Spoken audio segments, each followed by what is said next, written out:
Okay, continuing on from the previous video, this is Kismet. Okay, so first what I do is I set the view camera, and this is the camera I showed before, which is this guy here. It just looks down at the player. You can put it wherever, and yeah, so that's the view camera. I attach that. Uh, I attached that in a different place. I'll show that just now, but this is where you set that to be the actual playable view, or the current view. And the matinee sequence I've got running in here is it's just a fade from black, so the game basically fades in from black to yeah. And I've got here some variables that I might come back to a little bit. My attachments,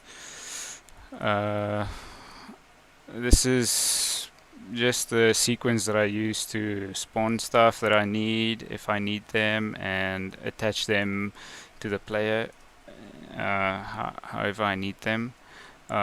These ray cast targets I'll talk a little bit about a little bit later. I don't actually use them currently in my current version. I go through many versions of as I go through things. Maybe I figure out better ways or different ways or whatever, and it's just pretty much a project of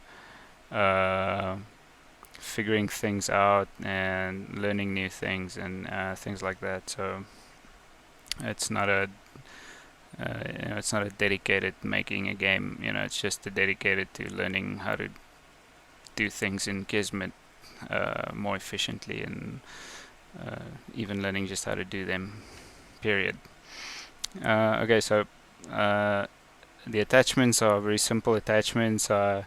If I attach something that needs some kind of an offset, I do that directly in the attach. So I've got this thing attaching to the player, and in this case I don't actually, let me just get one where I actually offset it. Okay, so this one, I'm not using this object at the moment, but I can show the attachment. So I use the relative offset to place it on the character in a different place other than 000. So that's an easy way to do that.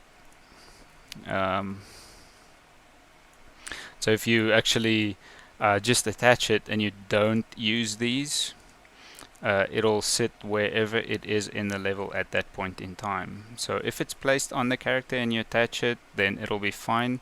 But I always use these, even if I zero them out, I always use them to make sure that thing jumps to the character regardless of where it is in the level. So you don't have to use teleporters or anything like that. You just use the attach to actor.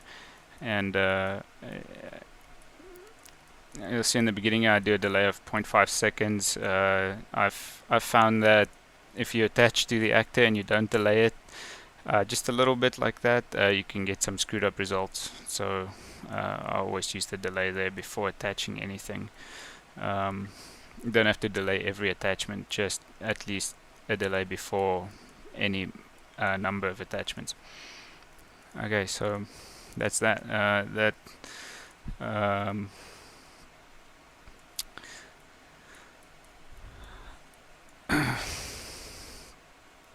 Okay, so the movement of the character, I